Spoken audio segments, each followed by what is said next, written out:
Oke, kali ini kita bakal mulai episode kelima untuk Unnamed Memory. Jadi kita start aja dari sini.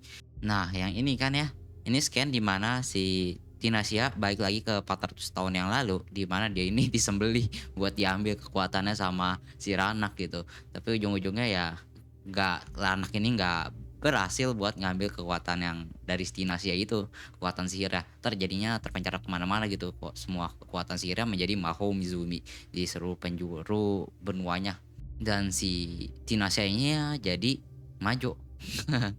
Jendap malah si Tinasia ini yang malah si Tinasia yang dapat kemampuan sebagai kekuatan sebagai maju gitu. Nah, di sini ada yang aneh. Harusnya si Miraris ini nggak lagi ada di ruangannya si Oscar. Dan si Razar ini harusnya nggak nyampein kalau dia ini dipanggil sama bapaknya Oscar, sama Kerajaan Varsas ini. Harusnya si Oscar itu dia berdasarkan cerita light novelnya itu dia diem-diem datang ke tempat rajanya tersebut pas lagi diskusi sama si Tinasia gitu mengenai si Oscar itu mau dinikahin sama seseorang gitu maksudnya. Nah, ini kan udah kelihatan di bagian akhir di light novel volume 1 harusnya ini posisinya. Si Tinasia ini udah kelihatan terburu-buru banget buat ngelepas kutukannya si Oscar, karena abis ini kan dia ada urusan buat ngelepas Maho Mizumi dari si Ranaknya tersebut seperti yang udah sampein di pembahasan episode keempat ya.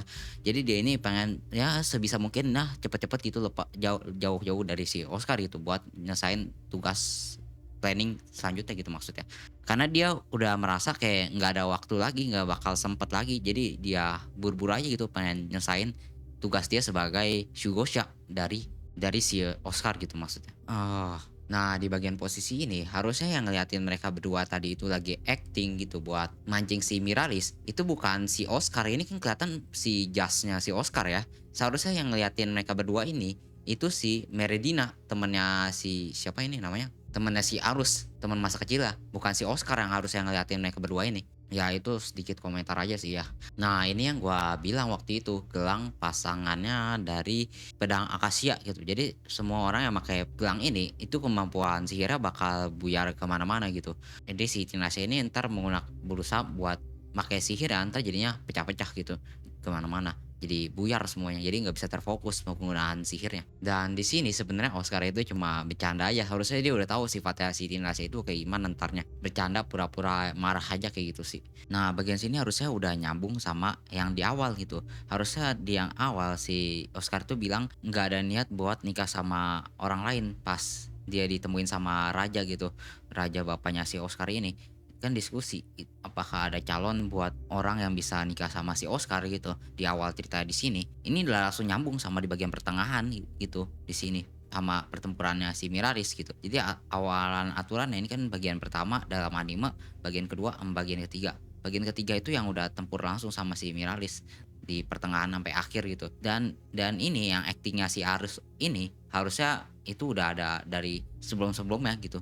Jadi ini urutannya emang benar-benar diacak-acak sih ya sama studio Engi. Ya dibuat sesukanya sih sama studionya harusnya.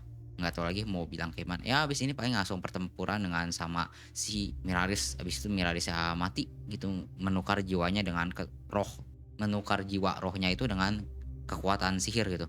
Jadi tubuhnya masih hidup tapi rohnya udah nggak ada, udah melayang mana. Jadi hitungannya sama aja udah mati kan. Dan lagi-lagi scan fightingnya ini jelek banget dari studio NG. Masa tiba-tiba si Tinashe lagi didorong sama si Oscar tiba-tiba langsung jatuh aja, tiba-tiba kena matanya luka. Gak kelihatan banget kan dia kena serangan sihir dari si Miradis. Aneh aja kan gitu. Jadi kayak slideshow gitu pertempuran scan-nya dari studionya NG ini. Ah, nggak tahu mau bilang apa lagi. Ya begitulah episode kelima ini, entah kenapa kesana ceritanya itu jadi flat banget, jadi datar, nggak ada nggak ada feelingnya sama sekali gitu nontonnya. Kalau light novelnya itu berasa banget kayak ada kesan tertentu.